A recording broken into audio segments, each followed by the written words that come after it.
오늘은 교회력의 마지막 주일인 왕이신 그리스도 주일이라 이렇게 부릅니다. 그리고 다음 주일부터 이제 대림절이 시작되어서 교회력이 다시 한 사이클을 시작을 하게 됩니다. 요즘 우리가 읽은 올 한 해의 말씀은 누가복음서였는데 다음 해에는 이제 마태복음 차례, 복음서가 읽혀질 때에는 다음 해에는 마태복음 차례다. 오늘 누가복음 23장 본문이 그리스도 왕 주일에 우리에게 주어졌습니다. 예수님께서 십자가에 달리신 십자가 사건을 기록하면서 십자가 위에 이는 유대인의 왕이라는 패가 달려 있었다. 아마 그래서 오늘 주일에 이 본문이 우리에게 주어진 것 같습니다. 교회력이라고 하는 것은 교회의 달력이죠. 교회의 시간표인데 교회의 달력은 예수님으로 시작해서 예수님으로 끝나는 것입니다. 주님의 오심을 기다리는 대림절기로 시작해서 예수 그리스도가 나의 왕이십니다. 우리의 왕이십니다. 만왕의 왕이십니다. 라고 고백하는 왕이신 그리스도 주일로 끝나게 되어 있다라는 겁니다. 우리가 평소에 주님, 주여라고 부를 때 그것은 단순한 구호가 아닙니다. 단순한 호칭이 아닙니다. 나의 주인이시고 나의 왕이신, 나의 임금이심을 담아서 부르는 것입니다. 우리의 주인 주님, 나의 왕이신 그분, 주님께서 우리의 왕이 되신다, 우리의 임금이 되신다라고 했을 때 그것이 어떻게 우리에게서 일어난 일인가? 우리가 어떻게 그분의 나라에 들어가게 되고 그분의 백성이 되어서 그분은 우리를 왕으로 통치하시는가? 이런 내용은 성경에 쭉 기록되어 있는데 아마도 오늘 누가복음 23장에 만나는 이 골고다 언덕의 이 사건이 우리로 하여금 왕이신 그리스도 앞에 더 가까이 가게 하는 아주 중요한 길목이 아닌가. 우리에게 그 백성이 되는 것을 가장 잘 보여주는 장면이 골고다 언덕이다 이렇게 생각을 합니다. 골고다라고 하는 지명은 해골이라는 뜻입니다. 라틴어로는 갈보리, 그래서 우리가 갈보리 언덕, 골고다 언덕 그렇게 부릅니다.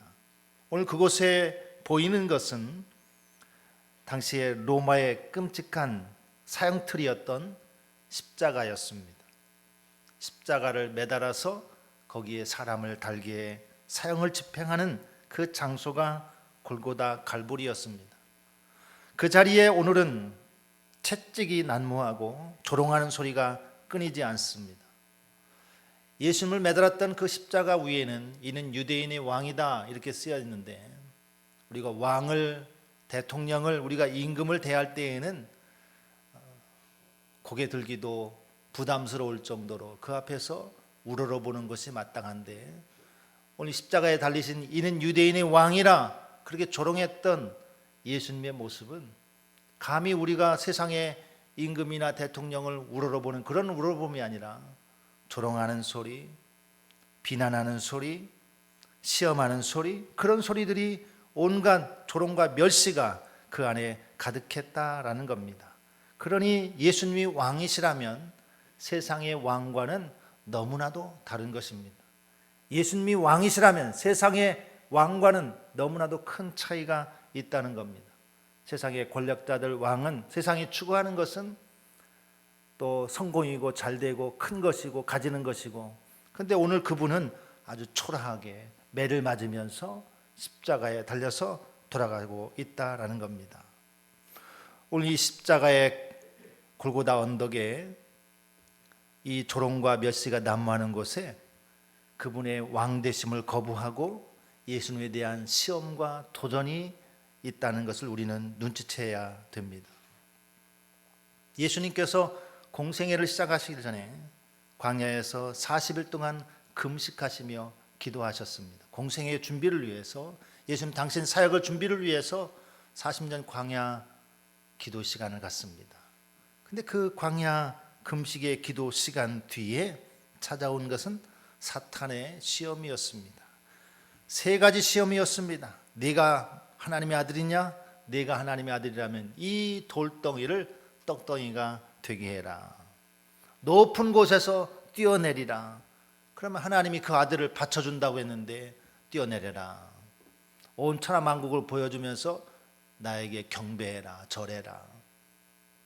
그것은 예수님의 하나님의 아들 되심을 대적하고 거부하는 시험이었습니다.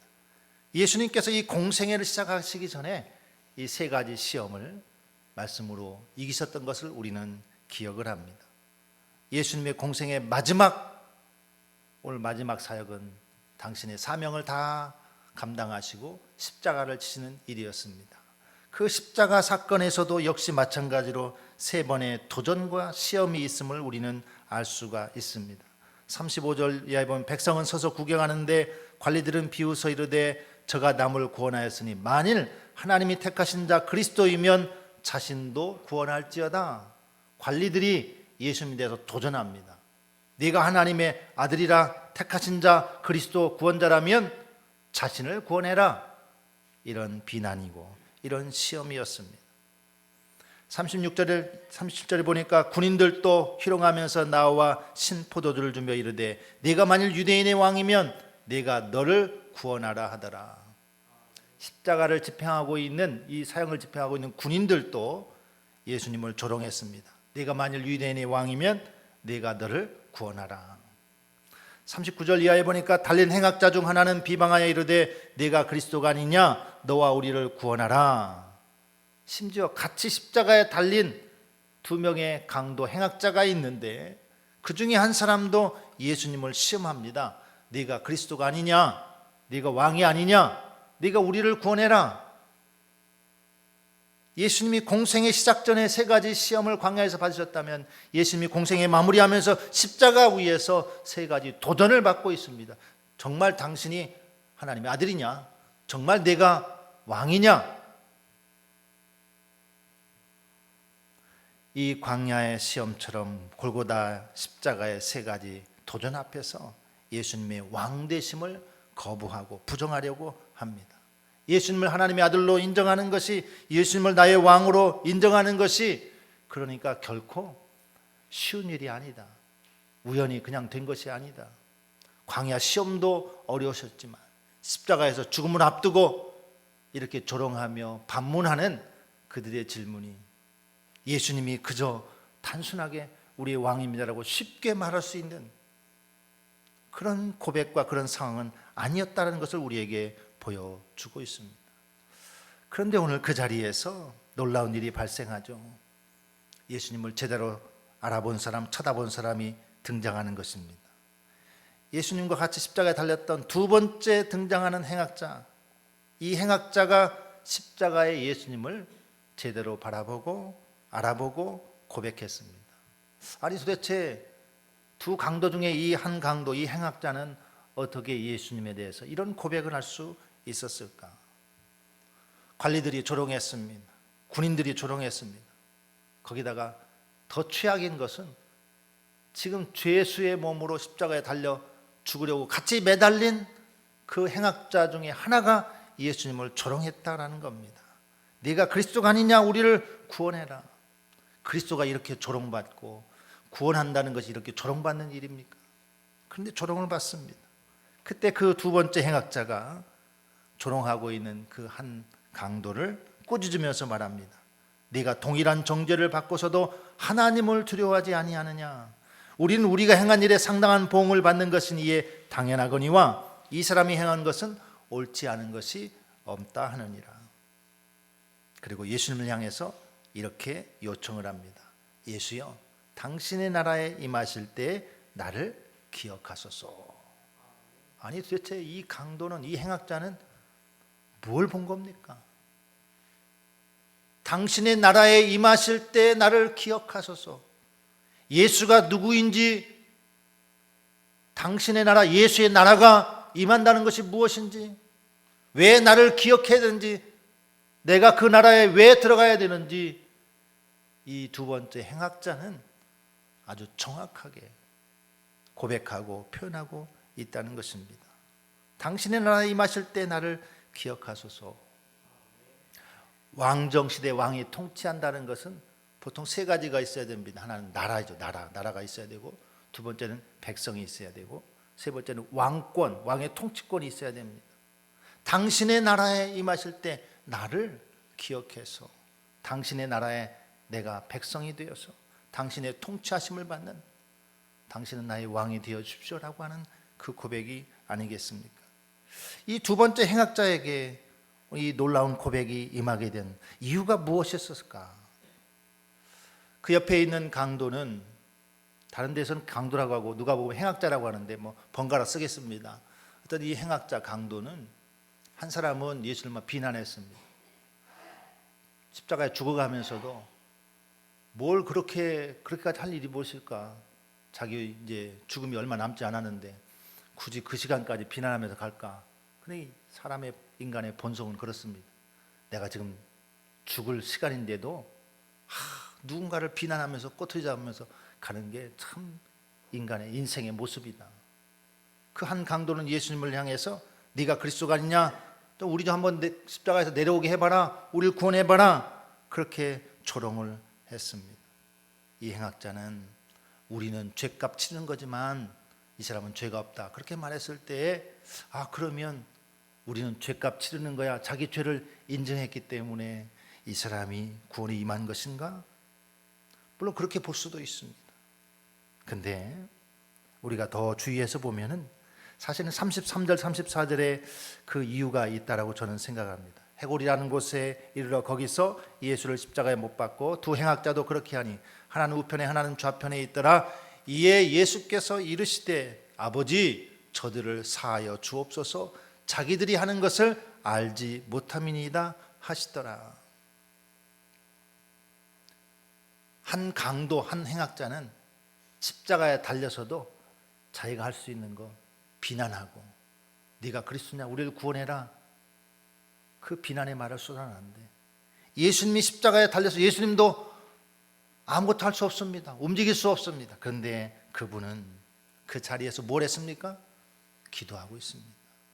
아버지, 평소처럼 늘 그랬던 것처럼 아버지라고 하나님께 기도합니다. 아버지 저들을 사하여 주옵소서 자기들이 하는 것을 알지 못함이니이다. 예수님의 마지막 행위는 저들의 죄를 용서해 달라고 하는 기도였습니다. 그 저들에는 뭐 유대 관리들도 들어가겠죠. 로마 군인도 들어가겠죠. 십자가에 못 박으라 외쳤던 무리들도 들어갈 것이고 아마 양옆에 달린 행악자도 다 해당될 것입니다. 아버지 저들의 죄를 용서해 달라고 하는, 회개하는 그 죄인에게 당신의 나라에 들어갈 수 있도록 용서해 주옵소서라고 간청하는 기도를 예수님께서 하고 있다. 십자가 위에서. 그러면 가장 가까이서 누가 들었을까? 가장 가까이서 들은 사람이 있습니다. 물론 둘이 들었겠지만 한 사람은 그것을 외면했고 한 사람은 마음 깊이 받아들였습니다. 이 강도 행악자는 예수님에게 하나님 나라의 복음을 전해드릴 기회가 없었을 것입니다. 예수님 만난 적도 없을 겁니다. 예수님이 설교할 때 그 자리에 있지도 않았을 것입니다. 그런데 오늘 예수님이 기도의 자리에 같이 옆에 있습니다. 그리고 예수님이 하시는 그 기도를 들었습니다. 주여 아버지 저들을 사하여 주옵소서. 그 주님의 기도를 들었을 때 그 한 사람의 강도는 어떤 행악한 일을 하며 살았는지 모르지만 그의 마음은 움직였습니다. 그의 마음은 달라졌습니다.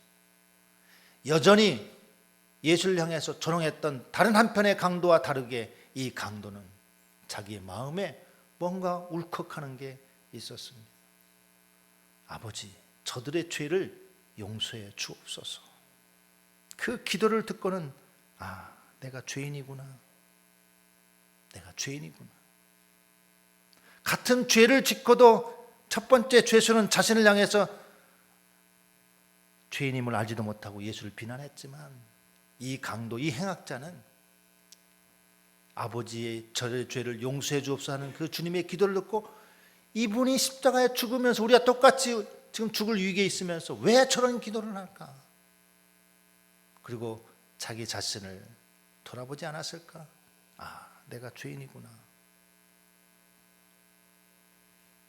관리들과 군인들이 예수를 향해서 유대인의 왕이여라고 희롱을 했습니다.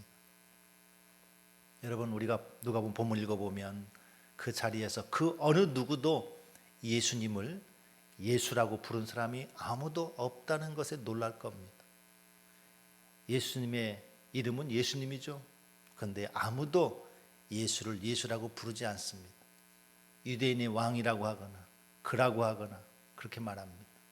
오직 이 강도만 예수님을 예수여라고 부릅니다. 여러분, 우리는 예수라는 이름을 특별한 명사로 알기 때문에 예수 이렇게 알지만 보통 유대인들은 예수, 여호수아, 예수와 다 같은 말입니다. 여호수아 무슨 말이냐면 여호와여 우리를 구원하소서, 우리를 구원해 달라고 하는 이름을, 그들은 다 이름마다 뜻이 있는데 그 이름 여호수아, 예수와 예수, 그런 이름을 갖고 있는 겁니다.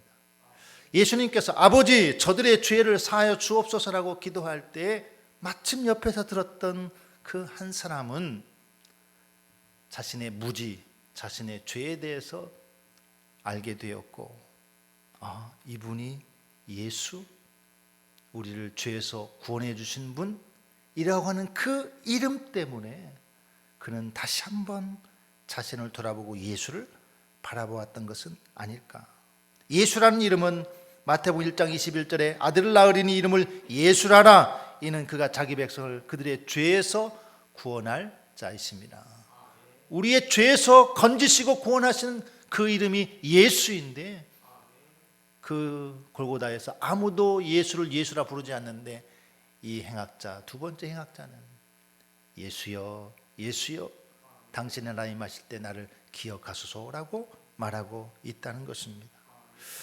그렇다면 이 행악자가 예수님의 이름을 개인적으로 불렀을 때 그 이름이 가진 의미, 누구나 다 알고 있는 예수, 여호수아, 예수와 그 이름이 평소에 호칭으로 그냥 대명사로 불렸던 그 호칭이 아니라 의미, 우리를 죄에서 구원할 자, 그것을 그 자리에서 인지한 것입니다.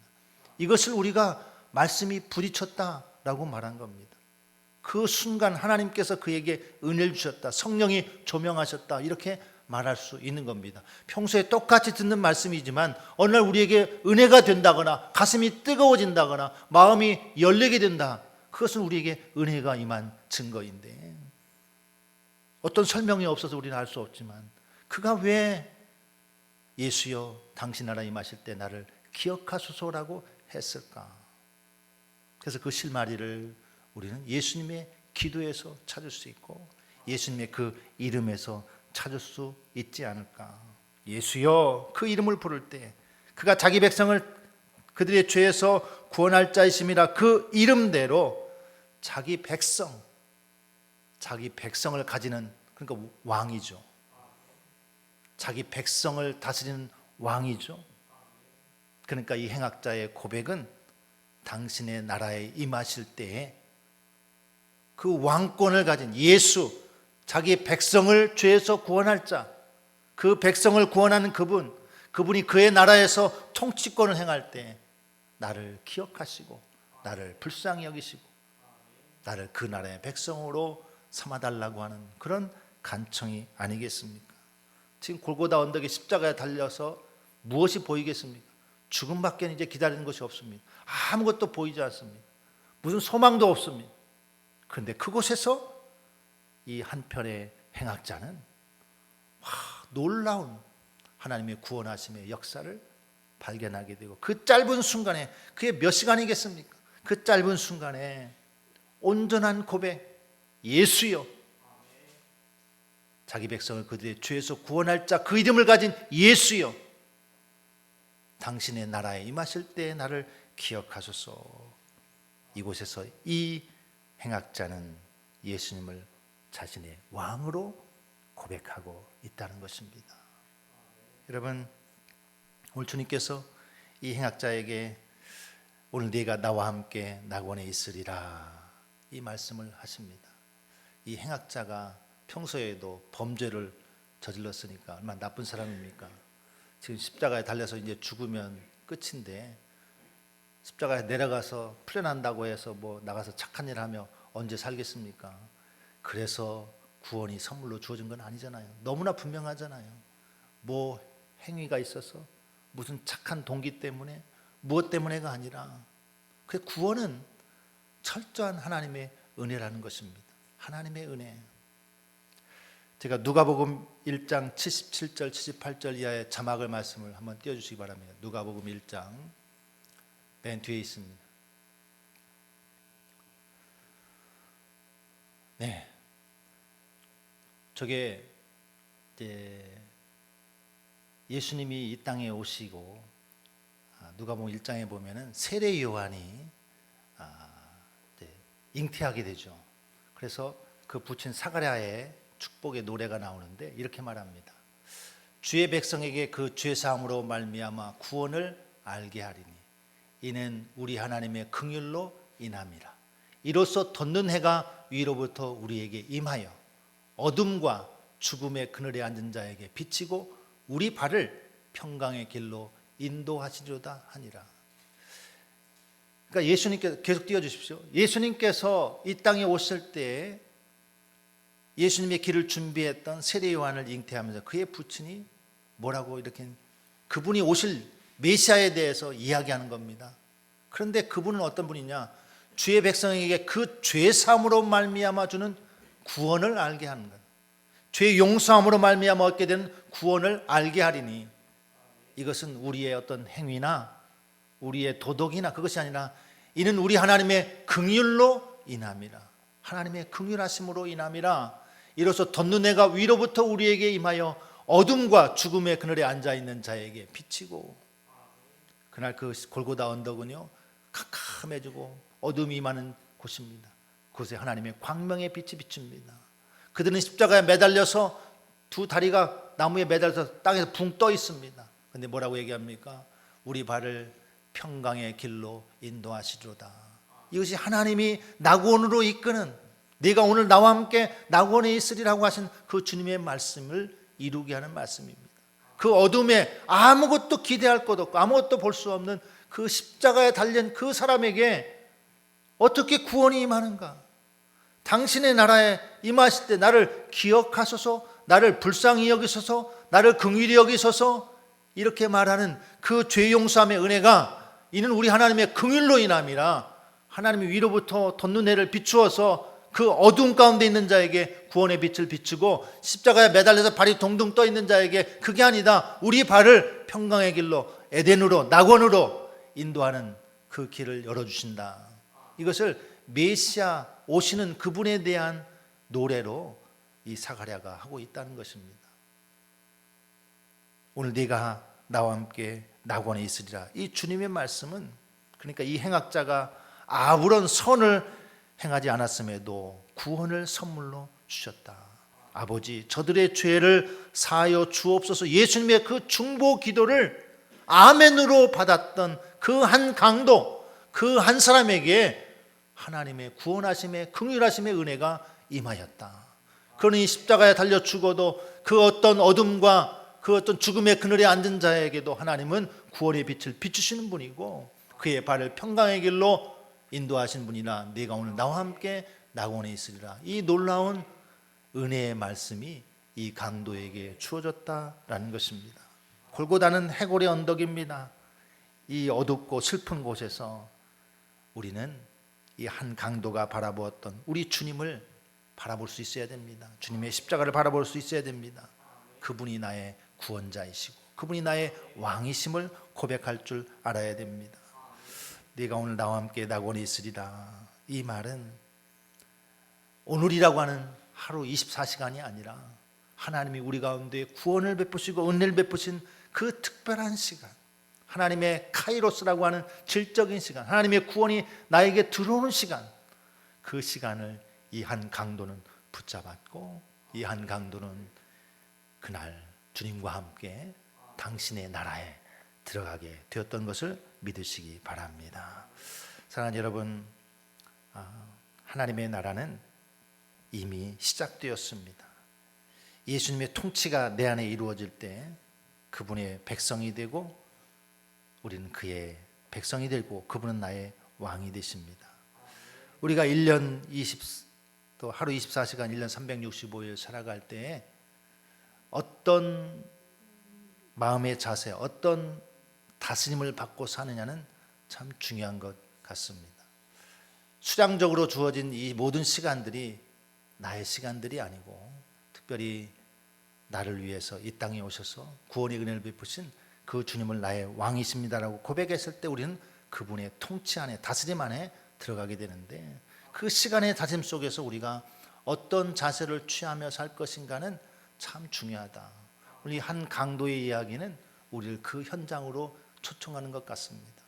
도대체 아무런 희망이 없는 사람, 아무런 기대가 없던 사람이 어떻게 그 자리에서 예수님을 알게 되고 예수님을 만나게 되었지? 어떻게 구원이 임하게 되었지?